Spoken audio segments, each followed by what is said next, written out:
Coming off a 58-14 victory over the University of Mary in a Thursday night game in Fayette, Upper Iowa is preparing to travel to number 25 Winona State to open Northern Sun Conference South Division action. Joining me right now is the play-by-play voice of Upper Iowa football, Joe Stasi, who's calling all 11 games on AM 950 KOEL this season. Joe, thanks for your time. Hey, thank you, Elwin. We always appreciate giving the attention to the only NCAA Division II football program in the state of Iowa, and all 11 games for 17 years now. It's amazing how time flies. I know that was a different atmosphere last week at Harms Highside Stadium, the first ever Thursday night game for the Peacocks in program history, and they get a win out of it. So sounds like everything went well for Upper Iowa on a short week of preparation. Yeah, the Peacocks only trailed once during the entire night. 4-point deficit only lasted 44 seconds, and then Upper Iowa continued to mount their offense and kept the chains moving. I believe they were 9 of 14 on third down conversions, and Upper Iowa made the most of their 23 minutes of having the football and wrapped up another successful NSIC cross-division run with a 3-1 record versus NSIC North opponents. Upper Iowa is 16-8 against NSIC North Division opponents since the conference split into two leagues prior to the 2012 season when Sioux Falls and Minot State joined the league. And Upper Iowa's gone 3-1 three times and 4-0 once in 2014. And it was just a tremendous effort on both sides of the football. Anytime you win 58-14, you're going to have a lot of different players had some accolades, and we can go into that a little bit. Brent Lammers was named NSIC Offensive Player of the Week, and your hats go off to that young man. He's a 6-foot, 205-pound junior out of Manchester, Iowa. He accounted for 5 touchdowns. He threw for 288 yards and 3 touchdowns and 15 completions. Ran for 37 or 40 yards, I'm not sure which one, and took it in the end zone twice, and finished the game with 325 yards on total offense, and again 5 touchdowns. And Upper Iowa's offense totaled 548 yards total, and only gave up 302. And it was amazing. Some of the performances by Upper Iowa in their skill position players. Ryan Parmalee, who is a 6-foot, 215-pound junior out of Delhi, Iowa. He's a two-sport athlete, as you probably well know, Elwin. He wrestles. He's an All-American wrestler. I believe he's Iowa's all-time leading high school rusher. He missed a game because of a bone chip in his shoulder. He only sat out one game, and he came back and carried the ball 18 times for 124 yards and 1 touchdown. And that's just, he's got guts of a burglar. He's tougher than nails. And just amazing. Jared Edmonds, the Cedar Rapids product, the 6'3", 205-pound senior, had 8 catches for 160 yards and 2 touchdowns. And everybody executed well on offense, and the offensive line graded out the best that they have ever graded out all season. And some of those kids are just, they've been there for a while, and they paid their dues, and I'm really happy for Tom Shea. And the defense, of course, they were lights out all night as well for Upper Iowa. So, you've got Nate Romer, Austin Buck, Jesse Heineck, JoJo Simpson on that defensive line, and then in the linebacker core, Mitchell Seek, Tate Thompson, Keith Schrickerath, and in the secondary, a lot of Iowa kids, Tanner Thompson, Jordan Romas, Jordan Weimer, and Emmanuel Otu. Just really shut down University of Mary, and they really didn't have a chance in this ball game. I mentioned the short week of preparation for Upper Iowa's defense facing a triple option offense that the University of Mary featured. But on Upper Iowa's offensive side of the football, you mentioned Lammers throwing for 288 yards, the Peacocks totaling 548 total, but it was a good balanced attack. Upper Iowa also had 260 yards rushing in that game. Yeah, and that's a testament to moving the chains and picking up positive yardage on first down, and then it's also a testament to that big offensive line that Upper Iowa has. Quentin Taylor, a 6'2", 295-pound senior out of Atkins, Iowa. Alex Snyder, he's a 6'4", 285-pound freshman out of Waterloo, Iowa. You have Sam Jennings. He's another redshirt freshman out of Winfield, Iowa. He goes 6'2", 290. Ross Westfall, he's the senior on the group, 6'4", 305, He's out of Clintonsville, Wisconsin, and then Wayne Dorsher out of Bloomfield, Iowa, 6'2", 310-pounder. These specialty players, they get all the when you're broadcasting the game, they get their name called 15, 20, 30 times a game, and the offensive line doesn't get a whole lot of credit, as you all know. They're the unsung heroes, but Upper Iowa's offensive line dominated University of Mary up front all night long. This will be a tough test coming up now on Saturday as the Peacocks head on the road to take on 25th-ranked Winona State. This is an opponent that hasn't been kind to Upper Iowa in the past matchups between these two teams.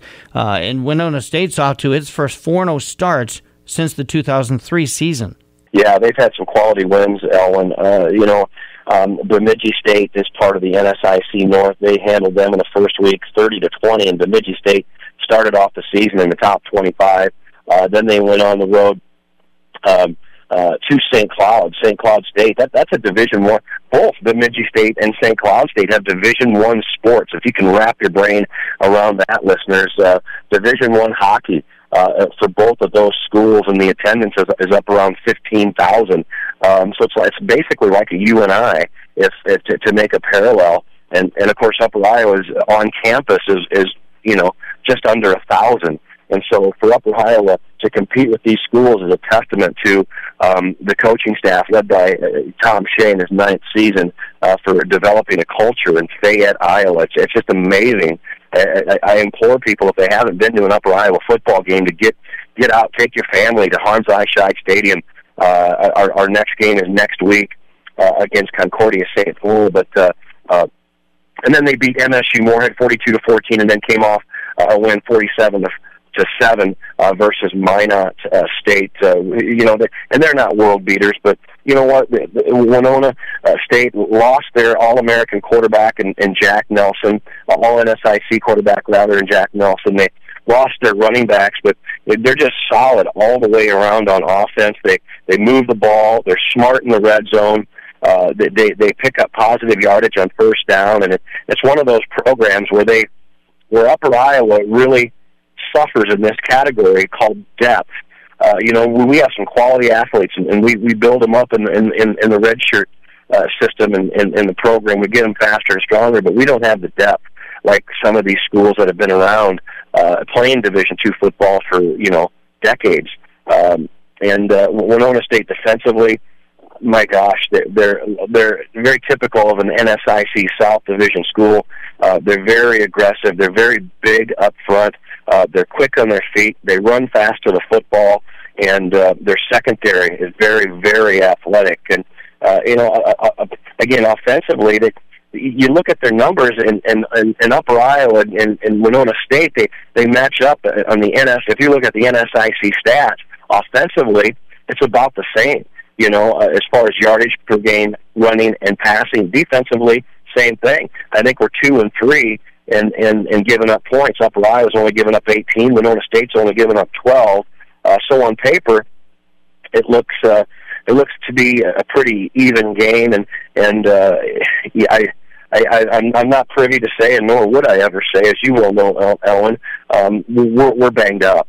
And I'm not going to say on which side of the football, but that depth may come into play, and we're going to find out if the next man up for Upper Iowa can go on the road in a very hostile environment at Winona State University and come up with a competitive ball game and even a win. It's a Winona State defense that forced 3 turnovers in that 47-7 win over Minot State last Saturday. But offensively, the Warriors put up some scary numbers: 447 yards of total offense, including a season-high 335 rushing yards. It sounds like Upper Iowa's really going to have their hands full coming up here this weekend. Yeah, rushing the football, they have 3 kids: Eric Berth, Javon Roebuck, and Sam Santiago Lloyd. They just have a stable of running backs that they keep on running into the ball game. They're all different sizes. They're all change of speed running backs. And then passing the football, they have 2 or 3 quarterbacks. You just never know who's going to start. They platoon them. And then the wide receiver core, they have 6 wide receivers that have caught 6 or more passes on the season. So very hard to prepare for defensively. There's always a huge crowd at Winona State, and it's always fun to broadcast games there because it is one of, I believe it's in the top 10 in NCAA Division II football atmospheres. It's a very, very unique place to play. Winona, Minnesota is a beautiful backdrop, and there's going to be, anywhere from 4,000 to 5,000 people there in an NCAA Division II football game. That's a lot of folks. Given the health situation for Upper Iowa, Joe, what's a key for the Peacocks to pull out an upset victory on Saturday? Well, offensively, they need to keep on doing. Upper Iowa needs to keep on executing like they've been executing, and that's getting off and getting leverage on the line of scrimmage, and that's going to be tough because Winona State is no University of Mary, so you have to pick up 3 to 4 yards on first down. You can't get caught in 3rd and 7 and 3rd and 8 situations. Last week, Upper Iowa made that very evident by picking up 4 or 5 yards on first downs, and that's why their success rate on 3rd down was terrific. And they kept on moving the chains. They kept on taking up real estate, and the clock continued to churn. And red zone scoring. When you get in that red zone, things tighten up a bit, and you need to execute. And every player needs to do their job. And whether it's Brady Boyshall booting field goals or getting in the end zone, Upper Iowa needs to finish off their drives. And Upper Iowa runs that NASCAR package, and that means as soon as the ball is downed, everybody gets back to the line of scrimmage, and they snap it within 12 to 15 seconds. And so picking up positive yardage on first and second downs is critical, because if you run that NASCAR package unsuccessfully, what you do is you're on the field for a minute 30, and then you turn it over to your defense, and Winona State is terrific at picking up third and short situations, and so offensively that's the key there to continue to move the chains and pick up yardage on first downs. Defensively, don't want to give anything away, but defensively, Upper Iowa really needs to put pressure on this quarterback. They need to stuff the run in between the tackles. Winona State's going to get their yardage on the ground and through the air. It just depends on who they have to scheme against, and so that's the challenging part for any young student athlete, and specifically on the defensive side of the football. There's 2 to 3 different quarterbacks that can play in this football game. There's 4 different running backs that come in. They're all different change of pace running backs, and then there's 5 to 6 different receivers, including a big tight end. And so, just like last week, Upper Iowa needs to stay very disciplined, and if they're short a few guys on that side of the football, the next guy up needs to step up and prove themselves. And who knows? This could be a very big day for some Upper Iowa defenders who might not have had a lot of playing time thus far in their career. Peacocks hoping for a 4-1 start to the season when they open Northern Sun Conference South Division play at 25th-ranked Winona State on Saturday. Kickoff is set for 1 p.m. at Altra Federal Credit Union Stadium in Winona, Minnesota. And pregame coverage here on AM 950 KOEL is at 12:30 in the afternoon. Zach Carlisle will join Joe Stasi on the call. And Joe, looking forward to hearing the action this Saturday on AM 950 KOEL. Elwin, thanks a bunch, man. You're a pro. Everybody, every time I go into the press box at Upper Iowa, and I do it during my broadcast, I thank everybody at AM 950 KOEL, and of course I thank you. Everybody, Howard Thompson, Brock Wissmiller, they all hear this segment, and they want to thank you for all the support that you give Upper Iowa. Thanks a bunch, Elwin.